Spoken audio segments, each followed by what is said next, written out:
Hello everyone, आज हम करने जा रहे हैं chapter number 2 of Indian evidence act और इस पोर्शन की हेडिंग है statements by person who can not be called as a witness. क्या है? स्टेटमेंट्स बाय दोज पर्सन्स जिनको आप बुला नहीं सकते हो विटनेसेस के रूप में, तो उनकी जो लास्ट स्टेटमेंट या फिर कोई भी कही गई स्टेटमेंट्स या फिर कौन सी कही गई स्टेटमेंट्स है या फिर किस बेसिस पे कही गई स्टेटमेंट्स है उनकी रिलेवेंट होंगी। ठीक है, अब हम इसमें दो ही सेक्शन है, section number 32 and section number 33। Section number 32 में है statement of relevant fact by person. ठीक है, कौन से पर्सन? हु इज डेड और कैन नॉट बी फाउंड। क्या है वो? या तो वो डेड है या तो उन्हें आप ढूंढ नहीं सकते हो। ठीक है, तो उनके द्वारा कही गई स्टेटमेंट की रेलिवेंसी। अब इसके कुछ हेडिंग्स हैं जिसके बारे में मैं बता देती हूँ। फर्स्ट हेडिंग है when it relates to cause of death. ठीक है, पहला क्या है? उनकी डेथ का रीजन। तो ठीक है, उनकी जो स्टेटमेंट है वो रेलिवेंट होगी। दूसरा क्या है? और is made in course of business. ठीक है, दूसरा क्या है? कोर्स ऑफ बिजनेस में है। और तीसरा है अगेंस्ट इंटरेस्ट ऑफ मेकर। ठीक है, इंटरेस्ट ऑफ मेकर, तो ये क्या हो गया? CBI। CBI आपका हो गया क्या है? Cause of death, B for business, I for against the interest of maker. CBI आपका समझ में आ गया ये वाला पोर्शन। ठीक है, नेक्स्ट इसके बाद हम आते हैं फोर्थ पोर्शन पे। फोर्थ पोर्शन पे बात करता है, यानी कि फोर्थ वाला जो इसका पॉइंट है वो है gives opinion as to public right और कस्टम और मैटर्स ऑफ जनरल इंटरेस्ट। तो ये हो गया 1, ये हो गया 2, ये हो गया 3 और ये फोर्थ वाला जो पोर्शन है ना, ओपिनियन एज टू कस्टम। अब कस्टम्स को आप इधर याद कर लो और उससे क्या बना दो? फायर बना दो। क्यों? क्योंकि एज अ हिंदूज कस्टम्स के अकॉर्डिंग क्या है? फायर, आप लोग क्या करते हो? फायर को प्रे करते हैं हम लोग। ठीक है, पहली चीज़ तो ये। दूसरी चीज़, हम जो 7 फेरे लेते हैं वो फायर के अराउंड लेते हैं, तो ये क्या एक तरह से कस्टम्स है। ठीक है, तो इसको फायर को याद कर लो आप। कस्टम से आप समझ जाओगे कि ये राइट और जनरल इंटरेस्ट आपका समझ में आ जाता है। ठीक है, और इसमें क्या है? ये एक ओपिनियन है। ये आपने सर्कल बना दिया, तो ये क्या है? OPENION, O for opinion. ठीक है, नेक्स्ट इसके बाद आते हैं, अब शादी होगी। शादी के बाद क्या है? एग्जिस्टेंस ऑफ रिलेशनशिप, एक रिलेशनशिप बन जाती है। ठीक है, तो ये इधर आपने फायर बना दिया, इधर आप क्या कर दो? एक हार्ट बना दो। ठीक है, एग्जिस्टेंस ऑफ रिलेशनशिप, ये हो गया आपका 5th point. Then 6th point हो गया आपका इज मेड इन विल और deed relating to family affairs. अब आपकी एक रिलेशनशिप क्रिएट हो गई, आपकी एक रिलेशनशिप क्रिएट होगी। अब उसी फैमिली रिलेशनशिप में आप क्या कर दो? या तो एक विल बना दो या तो एक डीड बना दो। ठीक है, जैसा भी आपके फैमिली अफेयर्स हो। ठीक है, तो ये क्या हो गया? शादी हो गई, शादी के बाद रिलेशनशिप हो गया, अब आपकी फैमिली एक पूरी क्रिएट हो गई। ठीक है, नेक्स्ट इसके बाद जो 7th है इसका, ये है in document relating to transaction mentioned in section 13 clause A. ठीक है, सेक्शन 13 के क्लॉज ए में जो डॉक्यूमेंट्स मेंशन्ड है उनसे रिलेटेड है। सेक्शन 13 के क्लॉज ए में हमने सेक्शन 13 में क्या पढ़ा है? फैक्ट्स रिलेवेंट व्हेन राइट और कस्टम इज इन क्वेश्चन। ठीक है, तो ए में है any transaction by which the right और custom in question was created, claimed, modified, recognise, asserted or denied.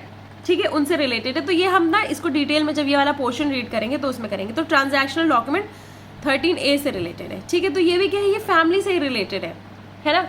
Next इसके बाद जो आता है 8th पॉइंट, ये है made by several persons and expresses their feelings. ठीक है, देखो ये क्या है? कई सारे लोगों ने बनाया है। It is created by several persons and express feelings relevant to matters in question. ठीक है, अब देखो पूरी फैमिली क्रिएट होगी, एंड में क्या है? आप फीलिंग जाहिर करते हो। ठीक है, बहुत साल बाद क्या होता है मिडिल क्लास फैमिलीज में, हम बताते हो कि मुझे ऐसा लगा अपनी फैमिली के साथ। ठीक है, तो ये एंड वाला पोर्शन है, 8th पोर्शन है। ठीक है, तो आपको समझ में आ गया CBI, then fire, then heart, then family affairs, family बन जाती है। देन 13A वाला पोर्शन है जो हम करेंगे ट्रांजैक्शनल डॉक्यूमेंट्स, ये इसी फैमिली के अफेयर्स के रिलेटेड है। एंड देन इसके बाद फीलिंग्स वाला पोर्शन आ गया। सेवरल पर्सन्स ने कुछ ऐसा किया है, ठीक है, और स्टेटमेंट ऐसे सेवरल पर्सन्स ने बनाया है या फिर उन्होंने अपनी फीलिंग्स एक्सप्रेस की है। ठीक है, ये उससे रिलेटेड है। नेक्स्ट इसके बाद दूसरी जो ट्रिक आती है वो आती है सेक्शन 33 की। इसकी ऐसा कोई ट्रिक नहीं है, मैंने एक तरह से सेपरेटली इसको लिख दिया है क्योंकि इसमें कुछ ऐसा है नहीं। ठीक है, सेक्शन 33 बात करता है relevancy of certain evidences for proving. ठीक है, क्या प्रूव करने के लिए रेलिवेंट है वो evidence? In subsequent proceedings the truth of facts, सच बताने के लिए। क्या बताने के लिए? सच बताने के लिए वो चीज़ रेलिवेंट है। अब हम करते हैं इसके बेरेट के प्रोविजंस को। सबसे पहले आ जाता है सेक्शन नंबर 32। सेक्शन नंबर 32 में सबसे इंपॉर्टेंट चीज जो आपको याद रखनी है वो है डाइंग डिक्लेरेशन। डाइंग डिक्लेरेशन कहाँ से आती है? हमें सेक्शन नंबर 32 से पता चलता है। क्यों ऐसा है? अब देखो इसकी हेडिंग से ही पता चल जाता है। वो वाले केसेस जिसमें जो स्टेटमेंट रिलेवेंट है वो किसने दी है? या तो एक ऐसे इंसान ने दी है जो मर चुका है, या फिर एक ऐसे इंसान ने दी है जो मिल नहीं रहा है। ठीक है, या फिर अदरवाइज वो रेलेवेंट होती है। अब इसका हम पढ़ते हैं, स्टेटमेंट्स रिटन और verbal of relevant facts made by person who is dead. अब देखो इसमें कोई भी स्टेटमेंट रेलिवेंट नहीं होती, मरा हुआ इंसान, मरते हुए इंसान कोई बोलता जाए बेटा तुम जीते रहो, तो वो रेलिवेंट नहीं है। वो बोल के जाए कि अरे मैं मर रहा हूँ, मैं इसकी वजह से मरा हूँ, या किसी की तरफ उंगली कर दे, वो सब चीज़ें थोड़ी रेलिवेंट होती हैं, ठीक है। हु इज़ डेड और हु कैनॉट बी फाउंड, ये तो हमें हेडिंग से ही पता चल गया। या फिर who is incapable of giving evidence, या तो वो क्या है, इनकेपेबल है, वो एविडेंस नहीं दे सकता। और whose attendance cannot be procured without an amount of delay. देखो हेडिंग से हमें इसमें कितनी चीज़ें पता चल रही हैं, दो चीज़ें, एक तो वो मर गया है, दूसरी चीज़ क्या है, वो मिल नहीं रहा है।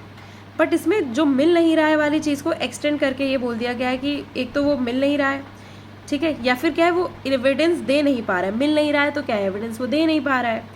नेक्स्ट इसके बाद जो चीज़ आती है वो है कि उसकी अटेंडेंस जो है वो लिमिटेड रीजनेबल टाइम पीरियड में उसकी जो अटेंडेंस है वो नहीं हो सकती है। तो ये सारी चीज़ें क्या हो गई, एक तरह से आप समझ रहे हो who can not be found के एम्बिट से निकल के आ रही है बाकी दो चीज़ें, कि वो मिल तो नहीं रहा है पर वो एविडेंस भी नहीं दे पा रहा है, या फिर उसकी जो अटेंडेंस है वो नहीं हो सकती है, ठीक है। तो इसमें क्या है, under the circumstances of the case appears to the court unreasonable are themselves relevant facts in the following cases. अब क्या है, ये आपको यहाँ से क्या पता चल गया, लोग पता चल गए। अब क्या है, वो रेलिवेंसी वाले पोर्शंस पता चल जाएंगे इधर से कि कौन कौन से रेलिवेंट चीज़ें हैं। तो देखो सबसे फर्स्ट पोर्शन जो डील करता है वो डील करता है डाइंग डिक्लेरेशन से, ठीक है। इसमें एक केस है पीएन स्वामी वर्सेस किंग एम्परर, ठीक है। अब इसमें क्या है कि देखो इसमें ये बोला गया है, सबसे पहली इंपॉर्टेंट चीज़ कि क्या है, ये कैसे याद रखना है कि लेटेस्ट गिवन स्टेटमेंट जो होनी चाहिए वो थोड़ी सी वो इंपॉर्टेंट होती है, ठीक है। अब इसमें क्या है, when the statement is made by a person as to the cause of his death, है ना, कि तुमने बताया कि इसने मुझे मार दिया, और as to any of the circumstances of the transaction, कि मेरे को चाकू लगा इसलिए मैं मर गया, ठीक है, which results in his death in cases in which the cause of that person death comes into question, ठीक है। ये वाली पोर्शन आपको समझ में आ गया कि मरे हो तो क्यों मरे हो, या किस वजह से मरे हो, या कैसे मरे हो, ये सारी चीज़ें इंपॉर्टेंट है। Such statements are relevant whether the person who made them was or was not at the time when they are made under expectation of death, ठीक है। वो स्टेटमेंट तब भी रेलिवेंट होंगी जहाँ पे वो जो मर रहा है इंसान उसको एक्सपेक्टेशन है डेथ की या नहीं है, ठीक है। And whatever may be the nature of the proceeding in which the cause of his death comes into question, ठीक है। अब देखो बाकी जो भी अदरवाइज फैक्टर्स इफेक्ट करते हैं वो इरेलीवेंट है, रेलिवेंट बस इतना है कि वो अपने बारे में, मौत के बारे में बताए, कब, कैसे, क्यों, क्या, कुछ भी, ठीक है। नेक्स्ट इसके बाद जो सेकंड है इसका सेकंड क्लॉज, वो बात करता है और is made in course of business. तो इसमें क्या है, अगर कोर्स ऑफ बिजनेस में कोई स्टेटमेंट की गई, अब इसको पढ़ते हैं। When the statement was made by such person in the ordinary course of business and in particular when it consist of any entry of memorandum made by him in books kept in the ordinary course of business or in the discharge of professional duty, or of an acknowledgement written or signed, किसने sign किया है, by him of the receipt of money, goods, securities or property of any kind or document used in commerce written or signed by him, or of the date of a letter or the document usually dated written or signed by him। अब देखो तुम्हारे पास एक खाता book है, उसमें तुम क्या कर रहे हो, normally ordinary course of business, इसमें ये वाला पॉइंट है जो आपको याद रखना है कि ऑर्डिनरी कोर्स ऑफ बिजनेस में आप कुछ ऐसा काम कर रहे हो, लिख रहे हो, साइन कर रहे हो, एक्नॉलेज कर रहे हो, वो मिसलेनियस चीज़ें जितनी भी आ जाती हैं, तो आप क्या है वो ऑर्डिनरी कोर्स ऑफ बिजनेस में कर रहे हो, और वो चीज़ें जो है वो रेलिवेंट है। कब रेलिवेंट है, या तो आप मर जाते हो या तो आप मिल नहीं रहे हो, ठीक है। अब इससे रिलेटेड हम एक वो करेंगे, क्या करेंगे हम लोग, एक इलस्ट्रेशन करेंगे। इलस्ट्रेशन क्या बात करता है, बी वाला इलस्ट्रेशन है, the question is as to the date of A's birth, A पैदा हुआ है, कब पैदा हुआ है, उससे रिलेटेड है। An entry in the diary of a disease surgeon, क्या है, सर्जन जो है वो मर गया है पर उसकी जो डायरी एंट्री है ना, वो पर्सनल डायरी एंट्री नहीं, वो डायरी एंट्री जो उसको करनी होती है, ठीक है, regularly kept in the course of business stating that on the given day he attended A's mother and delivered her of a son is relevant fact. समझ में आ गया, सर्जन मर चुका है तो फिर सर्जन की क्या चीज़ जो उसने लिखी हुई है कोर्स ऑफ बिजनेस में जो उसने किया हुआ है वो चीज़ रेलिवेंट है, तो आपको ये समझ में आ गया होगा, ठीक है। नेक्स्ट है the question is whether A was in Calcutta, ठीक है, ए कैलकटा में था कि नहीं। तो इसमें क्या है, statement in the diary of a disease solicitor, solicitor जो है ना वो डिसीज्ड है, regularly kept in the course of the business. तो इसमें भी वही है कि सॉलिसिटर है, मर गया है और उसके पास कोर्स ऑफ बिजनेस में जो है। अदरवाइज क्या होता है, अगर वो मरा नहीं है तो फिर कैसे लोगे, अरे आप उससे पूछ लो, एविडेंस उससे पूछ लो, है ना, ये वाली चीज़ आ जाती है। तो इसके बाद एक डी वाला है, वो भी इसमें 13 टू वो भी इसके क्लॉज 2 से डील करता है। ये है कि the question is whether a ship sailed from Bombay harbour on a given day. इसमें क्या है, a letter written by a deceased member of a merchant's family, letter deceased के मेंबर के मर्चेंट फैमिली वाले में, ठीक है, by which she was chartered to their correspondents in London to whom the cargo was consigned stating that ship cell.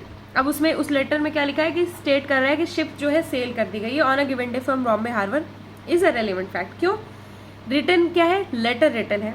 किसने लिखा है? Disease member ने लिखा है मर्चेंट की फैमिली से, ठीक है, और वो मर चुका है, तो उसी चीज़ से रिलेटेड है कि ठीक है अगर डिसीज ने लिखा है कुछ लेटर है, वो ऑर्डिनरी कोर्स ऑफ बिजनेस में वो लेटर लिखते थे वो लोग, क्योंकि उनको लेटर लिख के उनका कम्युनिकेशन होता था, तो ये इसी के एम्बिट में कवर हो जाएगी।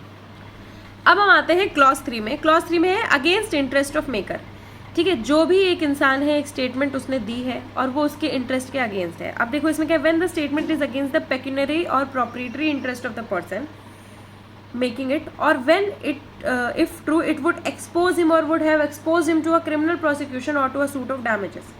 अब इसमें क्या है, फॉर एग्जाम्पल एक इंसान ने कुछ ऐसा कुछ बात बोली है जो उसके इंटरेस्ट के अगेंस्ट है। अपने हित के लिए तो हर कोई बोलता है, अपने इंटरेस्ट के अगेंस्ट कौन बोलता है? कुछ लोग बोल देते हैं, जब फॉर एग्जाम्पल वो मरने वाले होते हैं तो वो अपने गुनाह को बोल कर लेते हैं या कुछ ऐसी बातें बोल देते हैं जो उनके इंटरेस्ट के अगेंस्ट है, तो वो फैक्ट्स रिलेवेंट होंगे। अब इसको भी हम क्या करेंगे, इसको भी हम लोग इलस्ट्रेशन के थ्रू कवर करेंगे तो आपको इजी हो जाएगा समझना। अब देखो ये कौन सा है, ये ई वाला है एग्जाम्पल। इसका इलस्ट्रेशन क्या है, the question is whether rent was paid to A for certain land, ठीक है, रेंट किसको पे की गई थी? ए को पे की गई थी सर्टेन लैंड के लिए कि नहीं। अब इसमें क्या है, a letter from A's deceased agent, A का जो डिसीज्ड एजेंट है, एजेंट ही करेगा ना ये सारी चीज़ें, saying that he had received the rent on A's account and held it at A's order is a relevant fact, ठीक है, ये इसमें क्या है, रेलिवेंट फैक्ट है क्योंकि ये इंटरेस्ट ऑफ मेकर के अगेंस्ट है, ठीक है। अब इसके बाद हम चलते हैं क्लॉज 4 पे।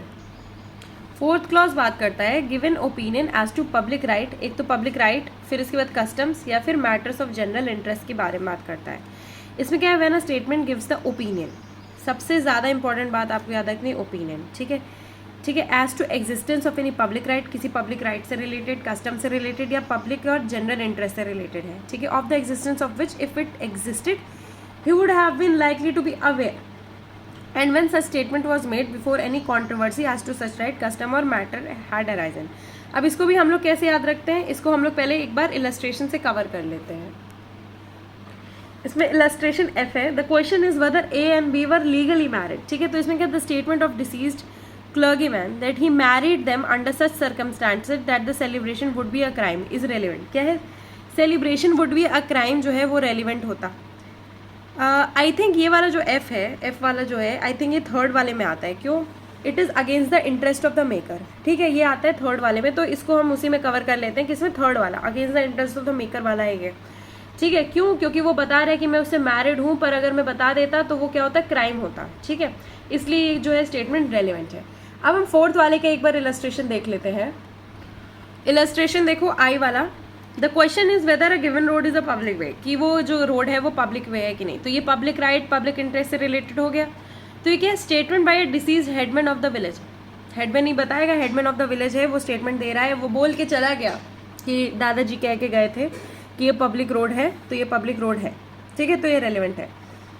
नेक्स्ट इसके बाद ये है, the question is what was the price of a grain on a certain day in a particular market, the statement of the price made by a deceased bania in the ordinary course of his business is relevant fact, ठीक है, इसमें ordinary course of business से related है। Next इसके बाद आते हैं हम क्लॉज 5 पे। क्लॉज 5 बात करता है relates to existence of relationship, ठीक है, when the statement relates to existence of any relationship. अब वो रिलेशनशिप कैसी होती है, by blood, by marriage, by adoption between person as to whose relationship, by blood, marriage or adoption the person making the statement had special means of knowledge। क्या है special means of knowledge, उसके पास जो भी statement बता रहा है वो बता रहा है इस तरीके से कि उसके पास special means of knowledge की, या तो वो उसी फैमिली का मेंबर है या तो कुछ ऐसा है, ठीक है। And when the statement was made before the question in dispute was raised, और स्टेटमेंट कब की गई थी, तब दी गई थी जब क्या है, डिस्प्यूट नहीं था इस स्टेटमेंट से रिलेटेड, तो उसकी जो स्टेटमेंट है वो रेलेवेंट है, ठीक है। इसमें हमने क्या बनाया था, हार्ट बनाया था, इसमें क्या बनाया था हमने, फायर बनाया था, ठीक है। अब इसको करते हैं हम इलस्ट्रेशन से। इसमें दो इलस्ट्रेशंस आती हैं, के एंड एल। क्या है, the question is whether A who is dead was the father of B. Question क्या है कि ए जो मर चुका है वो फादर था बी का की नहीं, तो स्टेटमेंट क्या है, a statement made by A that B was his son is relevant fact, ठीक है। ये स्टेटमेंट किस चीज़ से रिलेटेड है, रिलेशनशिप से रिलेटेड है, और ए के पास क्या है, स्पेशल मीन्स थे। नेक्स्ट क्या है, the question is what was the date of the birth of A, A के बर्थ की डेट ऑफ बर्थ क्या थी, तो क्या है, letter from A's deceased father to a friend, announcing the birth of A on a given day is relevant fact. क्यों? एक देखो, इसमें उस इंसान की स्टेटमेंट इंपॉर्टेंट है जो कि मर चुका है, पहला तो ये, या फिर मिल नहीं रहा है, दूसरा तो ये, और तीसरी चीज़ जो सबसे ज़्यादा इंपॉर्टेंट है ये कि उसकी जो रिलेशनशिप होनी चाहिए ना उस इंसान के साथ ऐसी होनी चाहिए, उनका जो एम्बिट होना चाहिए रिलेशनशिप का वैसा होना चाहिए कि उनके पास क्या है, स्पेशल मीन्स ऑफ नॉलेज है। तो एक इसमें आ गया, फिफ्थ वाले में आ गया, कौन से क्लॉज में, कौन से सबसेक्शन में, फिफ्थ सबसेक्शन में। ठीक है, अब चलते हैं हम सिक्स्थ पे। सिक्स्थ में बात हो रही है और इज मेड इन विल और deed relating to family affairs. क्या है? विल है, डीड है, रिलेटिंग टू फैमिली अफेयर्स। इसमें क्या है? When the statement relates to the existence of any relationship by blood marriage और अडॉप्शन। ठीक है, रिलेशनशिप कैसी होनी चाहिए? Blood marriage adoption between person deceased and is made in, ठीक है, between person deceased and is made in any will और deed. ठीक है, अब इसका क्या है, ये क्या हो गया, रिलेशनशिप से के बारे में बताता था ऊपर वाला पोर्शन, फिफ्थ वाला। सिक्स्थ वाला पॉइंट बताता है हमें किसके बारे में, डीड या विल के बारे में, WD के बारे में। ठीक है, relating to affairs of family to which any such deceased person belong और इन एनी फैमिली पेडिग्री और अपॉन एनी टॉम स्टोन। ठीक है, टूम स्टोन पे फैमिली पोर्ट्रेट और other thing on which such statement was are usually made. किस कैसे का जहाँ यूजली वो सब स्टेटमेंट की जाती हैं उन्हीं से रिलेटेड है। And when such statement was made before the question in dispute was raised. ठीक है, वो स्टेटमेंट कब मेक किया गया था, जब ये जो डिस्प्यूट था उसके अराइज होने से पहले। अब इसका इलस्ट्रेशन एक बार देख लेते हैं। अब इसकी इलस्ट्रेशन है M वाली। The question is whether A and when A and B were married. ठीक है, क्वेश्चन क्या है, whether A and B were married, A और B की शादी कब हुई थी। तो क्या है, an entry in a memorandum book by C कौन है, the disease father of B। ठीक है, डिसीज फादर ऑफ B है, वो क्या कर रहे हैं, अपने फैमिली से रिलेटेड क्या है, मेमोरेंडम एक बुक बना रहे हैं जनरली जहाँ पे ये सब चीज़ें लिखते हैं वो लोग।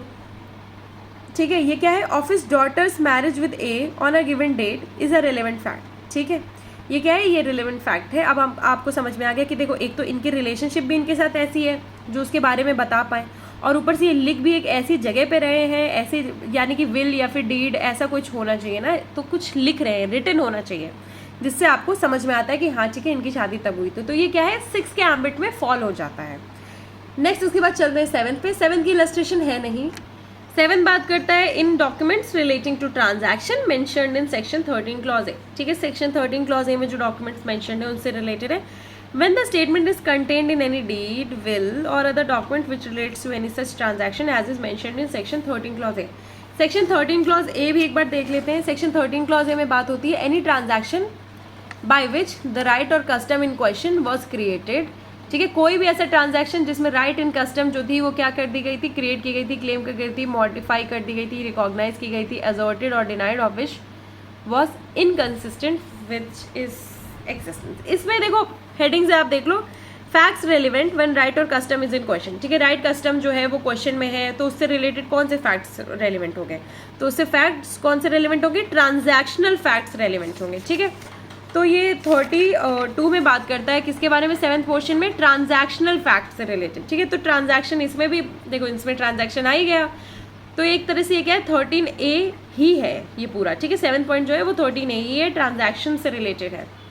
नेक्स्ट इसके बाद है 8th, made by several persons who expresses their feelings relevant to matter in questions। ठीक है, when the statement was made by a number of person and express feelings or impressions on their part relevant to matter in question। अब इसका illustration है ये वाला, देखो last वाला, A sues B for libel expressed in a painted caricature exposed in a shop window। ठीक है, the question is as to the similarity of the caricature and its libelous character। The remarks of the crowd of spectators on these points may be proved। अब इसमें क्या है, बहुत सारे लोग क्या है रिमार्क दे रहे हैं कि अरे यार ये तो इससे सिमिलर है और वो कैरिकेचर उन्हें अच्छा नहीं लग रहा, तो उस चीज़ से रिलेटेड है। क्या है कि सेवरल पर्सन क्या कर रहे हैं, अपनी फीलिंग्स एक्सप्रेस कर रहे हैं उस चीज़ से रेलिवेंट, इसलिए उन्हें वो पसंद नहीं आया है ना। तो इसी के साथ हमारा जो है सेक्शन नंबर 32 कंप्लीट होता है, बट इसकी एक इलस्ट्रेशन बची है, इलस्ट्रेशन ए। इलस्ट्रेशन ए मैंने लास्ट में इसलिए करवाई है क्योंकि ये डाइंग डिक्लेरेशन से रिलेटेड है, और डाइंग डिक्लेरेशन सबसे ज़्यादा इंपॉर्टेंट पोर्शन है सेक्शन नंबर 32 का।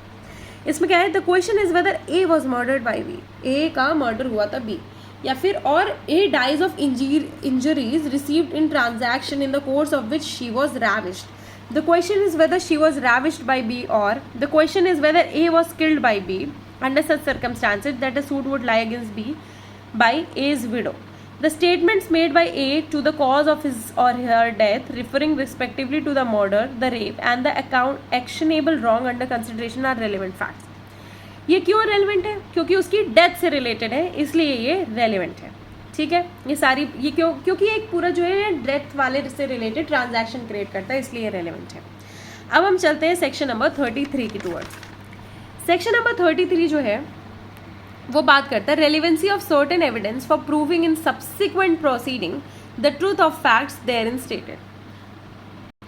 अब इसमें सिंपली किस बात से डील की जा रही है? ये डील किया जा रहा है पहले कही गई बात से. ठीक है, देखो मैं बताती हूँ पढ़ के, आपको बहुत आराम से समझ में आ जाएगा. इसमें क्या है? Evidence given by a witness in judicial proceedings. इसमें क्या है? एक जुडिशियल प्रोसीडिंग्स चल रही है, तो ये क्या है? रेस जस्टिस से रिलेटेड है. ठीक है, रेस जुडिकाटा से नहीं, क्योंकि इसमें क्या है? जुडिशियल प्रोसीडिंग चल रही है. ठीक है, और before any person authorise by law to take it is relevant for the proceeding. ठीक है, अब देखो एक विटनेस है, उसने क्या किया है? जुडिशियल प्रोसीडिंग में या फिर और before any person authorise by law to take it is relevant. ठीक है, या तो उसने जुडिशियल प्रोसीडिंग में बात कही है या तो किसी ऑथराइज पर्सन के सामने बात कही, यानी कि बात उसके मुंह से निकल गई है किसी पहले की सिचुएशन में.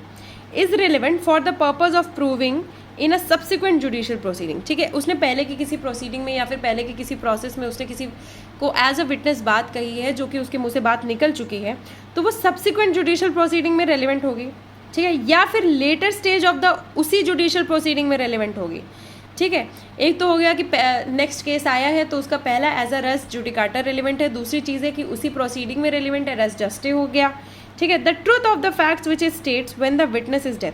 तो वो रेलिवेंट कब होगी? पहला तो हो गया कि ठीक है तुमने पहले तुम्हारे मुंह से बात निकल गई, या तो उसी केस के प्रोसीडिंग में पहले निकल गई या फिर दूसरे केस के प्रोसीडिंग में निकल गई तुम्हारे से पहले ही. ठीक है, तो अब वो रेलिवेंट कब होगी? रेलिवेंट तब होगी, देखो इसके कई सारे पॉइंट्स है. पहले क्या है? जब तो वो इंसान डेड हो जाए या फिर कैन नॉट बी फाउंड, ये दो चीज़ें हमें पता ही हैं. या फिर इनकेपेबल ऑफ गिविंग एविडेंस हो जाए, ये भी हमें चीज़ पता थी. या फिर kept out of the way by the adverse party, ये हमने 32 में नहीं पढ़ी थी, 33 में ये अलग से ऐड हुई है. ठीक है, kept out of the way by the adverse party.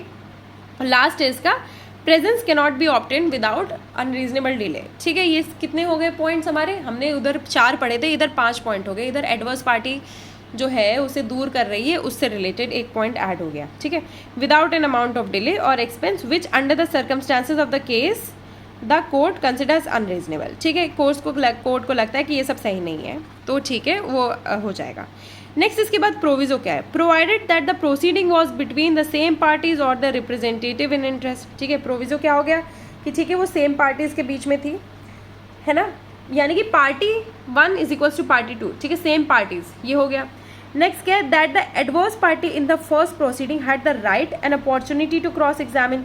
ठीक है, राइट क्या है? क्रॉस एग्जामिनेशन का राइट है. ठीक है, फर्स्ट पार्टी के किसके पास क्रॉस एग्जामिनेशन का राइट है? एडवर्स पार्टी के पास. ठीक है, एडवर्स पार्टी यानी कि जो ऑपोजिट पार्टी है फर्स्ट प्रोसीडिंग में, उनके पास राइट होना चाहिए. तीसरी चीज़ क्या है? The question in issue were substantially the same in the first as in the second proceeding. ठीक है, question 1 is equals to question 2. अब देखो आपको ये दोनों पॉइंट्स तो याद हो जाएंगे, पार्टी 1 पार्टी 2 सिमिलर होनी चाहिए, क्वेश्चन 1 क्वेश्चन 2 सेम होना चाहिए. बट ये राइट वाला पोर्शन जो है ये आपको कंफ्यूज करेगा, तो इसको मैं एक बार फिर से बता देती हूँ. दैट द एडवर्स पार्टी, दूसरी जो ऑपोजिट पार्टी है, ठीक है, इन द फर्स्ट प्रोसीडिंग में एडवर्स पार्टी क्यों हो गई? मान लो ये पार्टी ये वाली एडवर्स पार्टी हो गई. ठीक है, फर्स्ट प्रोसीडिंग में had the right and opportunity to cross examine. उनके पास क्या था? राइट भी थी, अपॉर्चुनिटी भी थी, क्या करने की? क्रॉस एग्जामिनेशन करने की. और उन्होंने क्रॉस एग्जामिन वगैरह करके उस विटनेस को क्या है उससे बात निकलवा ली. ठीक है, ये नहीं कि तो उसने फलानी बात बोली और दूसरे पार्टी के पास राइट अपॉर्चुनिटी भी नहीं आई और वो कह के मर गया. ऐसे थोड़ी होता है तुम कह के चले जाओ और फिर इसके बाद वो चीज़ हो जाए, ये नहीं होता है.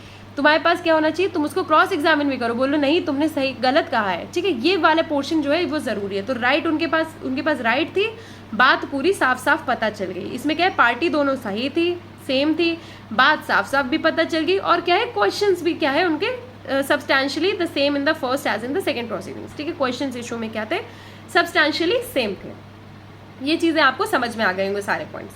नेक्स्ट इसके बाद एक्सप्लेनेशन क्या बात करता है? A criminal trial or inquiry shall be deemed to be a proceeding between the prosecutor and the accused within the meaning of this section. ठीक है, एक्सप्लेनेशन आपको समझ में आ गया. क्रिमिनल ट्रायल इंक्वायरी जो है deemed to be a proceeding between the prosecutor. Proceeding क्या बताता है? Criminal trial, inquiry in trial हमने पढ़ा है ना CRPC में. इंक्वायरीज इन ट्रायल कैसे कैसे स्टार्ट होता है चैप्टर 12 से. उस चीज़ से रिलेटेड है। वो क्या है प्रोसीडिंग की ही बात होगी। अब ये नहीं कि तुमने इंक्वायरी में कुछ इंक्वायरी की और वो विटनेस गायब हो गया उसके बाद, और फिर उसकी स्टेटमेंट क्या है वो रेलिवेंट भी नहीं हो पाई, वो रेलिवेंट होगी, ठीक है। तो वो क्या है रेलिवेंट होगी कब, between the prosecutor and the accused within the meaning of this section. तो आई होप आपको ये वाला चैप्टर जो है, ये वाला पोर्शन जो है 32 एंड 33 समझ में आया हो। और अगर आपको अच्छा लगता है तो please do like share comment and subscribe and please support this channel. Thank you.